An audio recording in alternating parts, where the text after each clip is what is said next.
네, 안녕하세요. 왕좌의 주식 애널리스트 투신입니다. 자, 구독, 좋아요 많이들 눌러주시면 영상 제작에 많은 도움 되니까 많이들 클릭해 주시기 바라겠습니다. 자, 이번에 우리가 알아볼 종목은 코드번호 005880, 코드번호 005880 대한해운, 바로 대한해운이라는 기업입니다.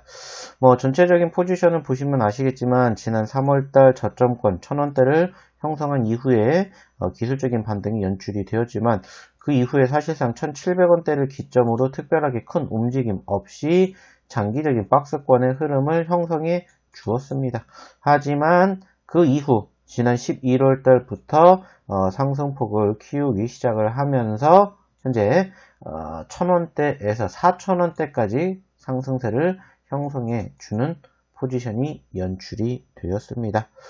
자, 그렇다면 이 기업 과연 어떠한 기업이고 그리고 어떠한 이슈로 인해서 이러한 변동성 형성되었는지 한번 이야기 나눠보도록 하겠습니다. 자, 일단 이 기업의 개요에 대해서 알아보도록 하면은, 자, 해당 기업 1968년도에 설립이 되었고요.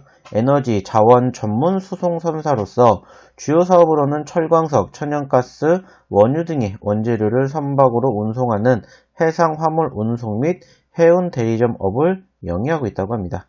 영업 부분 중 주요 매출은 벌크선과 LNG선 부분에서 발생하며 해운업은 일반적인 해상 화물 계약으로 판매를 하고 있다고 합니다. 주요 거래처로는 포스코, 한국가스공사, 한국전력 등이 있으며 각 거래처와 장기 해상 운송 계약을 체결하고 있다고 합니다. 2020년 9월 전년 동기 대비 연결기준 매출액은 12.4% 감소를 하였으며 영업이익은 0.3% 감소를 하였고 당기순이익은 96.3% 감소를 하였는데 해당 기업의 최대 주주는 SM 하이플러스 및 특수 관계자이며 지분율은 당 반기 말 현재 55%라고 합니다.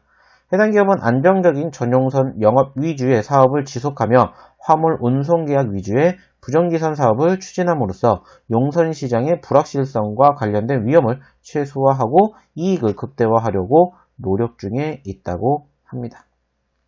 자, 일단은 전반적으로 바라보게 되었을 때 지금 나와주고 있는 상황에서는 특별하게 이 기업이 상승폭을 형성해 줄 만한 포지션은 다소 부족한 상황에서 지난 11월을 필두로 급등세가 형성되는 포지션을 확인해 볼 수가 있었습니다. 그리고 그 과정에서 피력된 이슈들을 찾아보았더니 역시나 해상 운임, 즉 국제해상 운임이 역대 최고치를 기록을 했다라는 소식과 함께 해당 기업뿐만이 아니라 관련된 기업주들이 본격적인 상승세를 형성해 주었다라는 점을 확인해 볼 수가 있었습니다.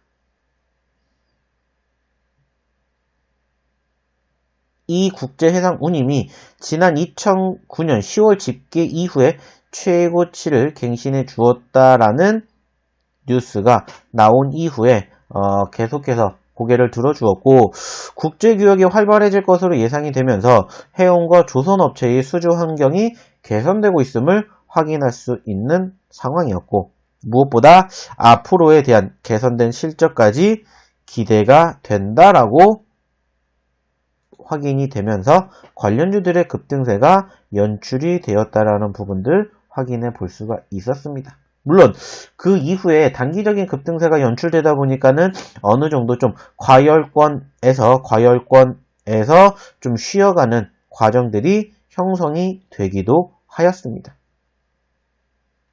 그간 코로나 바이러스로 인한 물류 수요가 폭발적으로 증가하면서 주요 노선의 운임이 급등했었던 상황들이 있었지만은 전체적으로 짧은 시간 안에 상당히 크게 올라오지 않았나라는 증권업계의 우려감이 더해지면서 어느 정도 좀 추가적인 모습이 조정권을 형성해 주기도 하였습니다.